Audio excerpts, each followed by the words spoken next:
Let's begin from the creation of this project. It has featured several musicians from the start up to now, and the current lineup is just awesome.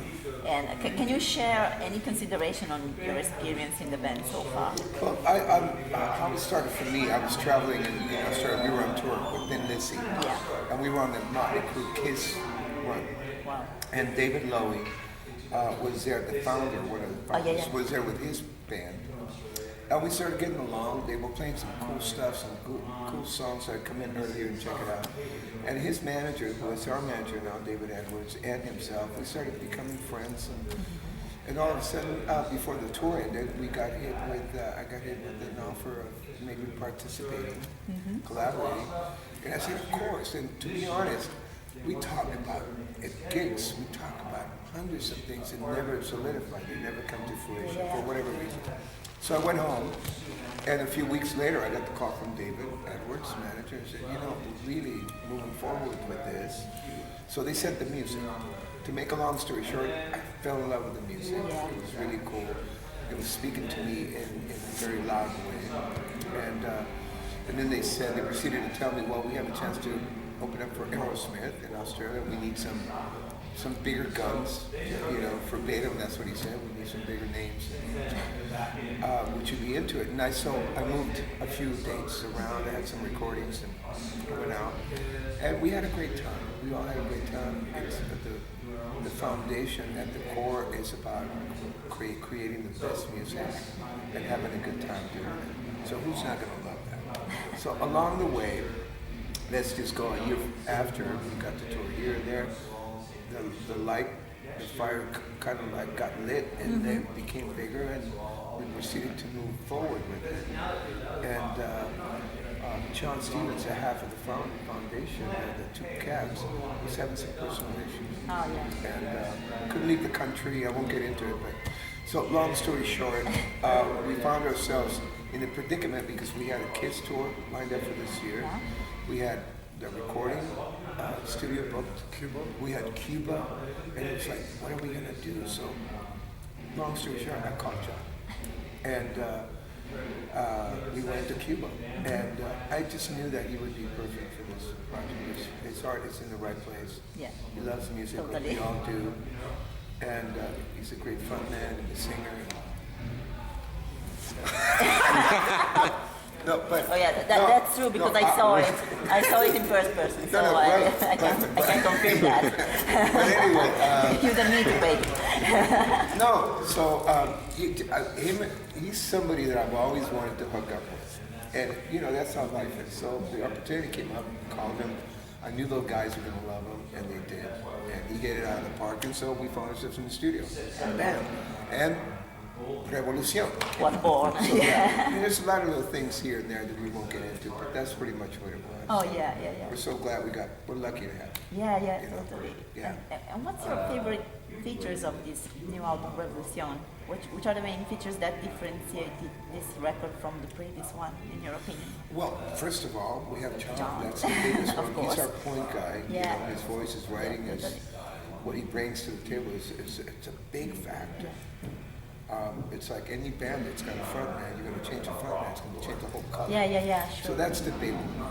I think we're in the musical way, we're defining where we want to go more. It's kind of like getting closer and closer. The first album was kind of scattered, and then the second one was a little more focused, the EP. And now it's getting closer. Can't wait. Yeah. We're going into the studio in February, so I just know it's going to be great. Honestly, I'm really excited. It just feels right. And, so to the moon. Take it to the moon now. And what are your favorite tracks of this album? Which ones do you like to perform live most? There's a few Not the ones that we're doing. The one, Yeah. it depends. It's a favorite. Well, we don't play it live. We did it acoustic, Yeah, we've done it acoustically, but it's weird. It varies because obviously, as an opening act, we only have so many minutes. You know what I mean? So we have some old songs we have to play. We have some new, you know. So, but when we do, like, we played in Paris a few days ago, and we played for about an hour and a half.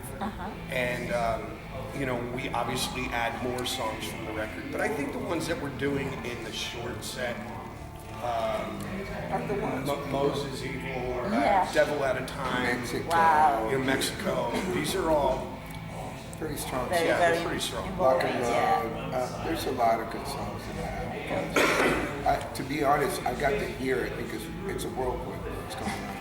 And I got to hear it on the plane, on a trip, coming back to Australia for the kids, top to bottom. And I was really excited. Like I was way back, you know. Yeah. I still haven't heard the record. Top to bottom, man. I haven't heard it. But you got to do it. You got to put time aside and listen. It's a But great. I didn't have the album. I just got the record, like, and then I had to leave. So, and I forgot it. I left it at home. So I still haven't heard the record yet. So I got it and I listened top to bottom on the plane, and it was a great journey. It really made me proud. Oh yeah. It really made me feel good that I was part of what's going on Cool. because it's definitely a good album. It really is. Yeah, it is. It's a good journey. It's got all the peaks and the valleys and the mid-tempo songs. And Yeah. a lot of substance. Yeah. You know? And how do you manage to combine your other activities with this project? I mean, you always maintain such a masterly and superb songwriting level because you work all the time, guys. So how can you combine that? You know, honestly, I feel that it's very weird. Like going into a recording studio is like idea-wise, especially with lyrics. For me, Yeah. we were putting the music together, and I was going, like, what am I going to write about? How, you know what I mean? Yeah. And somehow, I don't know what happens. Like, I think as soon as your brain starts getting into some creative mode, then all of a sudden, like, these ideas come out. And I mean, like on this last record, when we did Revolution, we wrote and recorded 17 songs in 30 days. And I just remember, like, I was panicked about lyrics. I'm like, so I go, Marco came with the song My Time, this riff.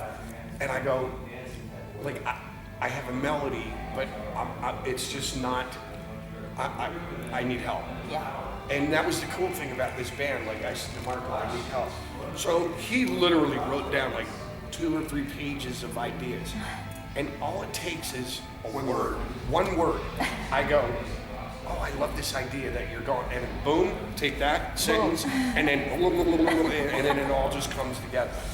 So it's very weird, but I find that the more you write, it's like a muscle. It's like working out. The more you write, the more you can handle. You know what I mean? I always like to say too, if you're lucky enough to surround yourself with some great musicians that are, you know, they're on the same page. Yeah. You just bounce off each other. Yeah. And the rhythm It builds is up just, naturally. It was very cool with this band though. The one thing is nobody's got a crazy ego. Like maybe some singers are like, no, I'm doing the lyrics. Yeah. Whatever. But here I'm like, guys, I could use a little help. And like Dizzy had a couple lines, like a couple verses. He's like, oh, check this out. For Looking for One, that second verse. Some about traveling and a kick in the head, no matter what I've said, the one, you know, so that was Dizzy. Dizzy's like, oh, here, check this out. Yeah. So we were all involved in helping each other out, you know what I mean? So another point, even when I was doing the bass, because it's a band, right? I'm a session guy. I know how to be a session guy. But when I hear a group of cats that I love and I respect and I totally adore, you know, in a musical way. But anyway, as friends, we get in the room and it's time for me to do my bass part. And they were all there. And I asked, John, what do you think about it? And Dizzy, what do you think?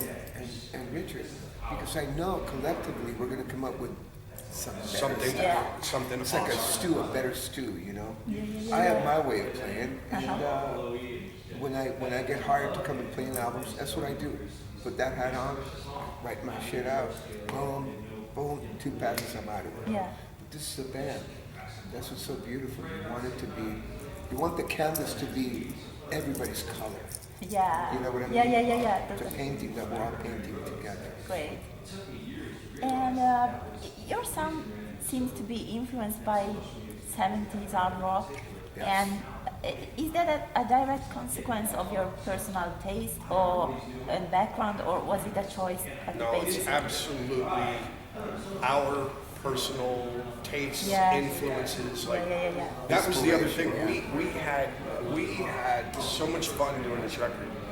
We would sit in the studio and come up with these ideas, and then like I might not know how to express myself, but I would go, oh wait, there's a little break here, and I would go and I would look on my iPod for this, this song when we were doing Get Up, Get Ready.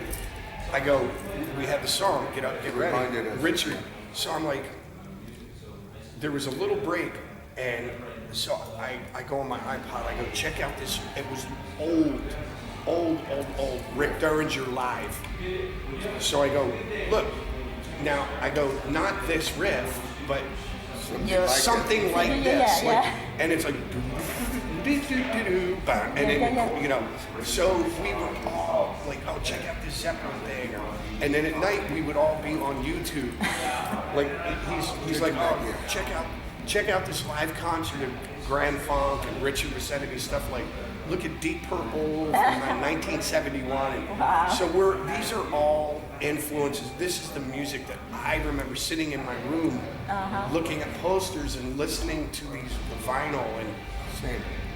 it's what we love. We love this shit. So It was a great time in music. Totally. I think from 1965 to 1980 was the best Best 15 period years of ever, music. yeah. When the Beatles Sometimes started I regret I'm experimenting. so young.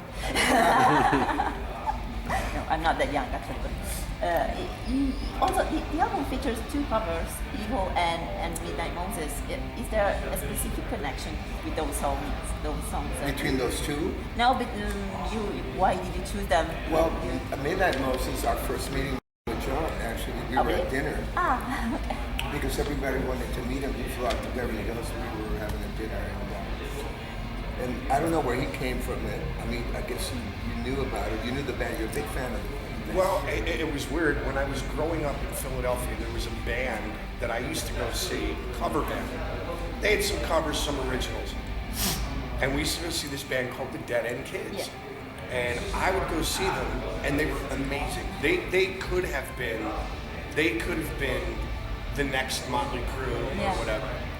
And I used to go see this band, and they had this song, and I always thought it was an original.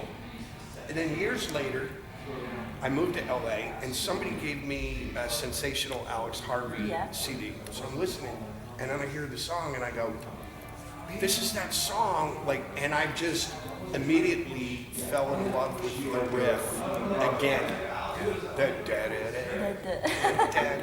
So so we were talking. He played it for us at dinner. They're serving wine and salad, and he said, check this out. And immediately we all went, bing! What a great riff. We gotta do that. So that was it. That's pretty much what happened. And you guys had already been doing Evil. And I never heard it. Oh, wow. And then they played me that version. I'm like, this is fucking Cool. awesome. It's really cool. And the point why we incorporated, and this, we want to make clear this, why we incorporated some covers again, is to fly that flag and say, guys, this is where we used to live, and now check out our new songs. So it's about the audience. We want the audience to have a great time. But it's funny because I feel that in that time frame of music we were talking about, the bands that I used to grow up listening to, David Bowie did a record, Pinups. It was all covers. Yeah. And then you would go see a band like Grand Funk Railroad. Yeah. And they would do they would do the Locomotion, or they would do Heartbreaker by the Rolling Stones. You know what I mean? Or no, not Heartbreaker. Gimme Shelter. Yeah. They do Gimme Shelter. And Gimme Shelter, when they did it, was only maybe a year or two old. But their thinking was, it's just a fucking great song. Yeah. I like it. Let's try it. Let's jam. Yeah. And so that's her thing. I don't really care. Music is great. Music is great music. I don't care if I would actually enjoy if we actually did like David Bowie and did a whole record on covers, just to see what everybody would come to the table. But I just like good music, man. I don't care if it's a good song. And let's fucking play you it. do a great music, really. Thank you.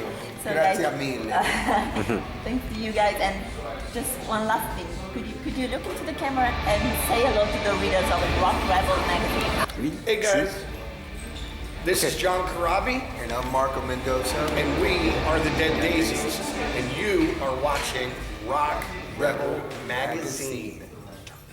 Great stuff.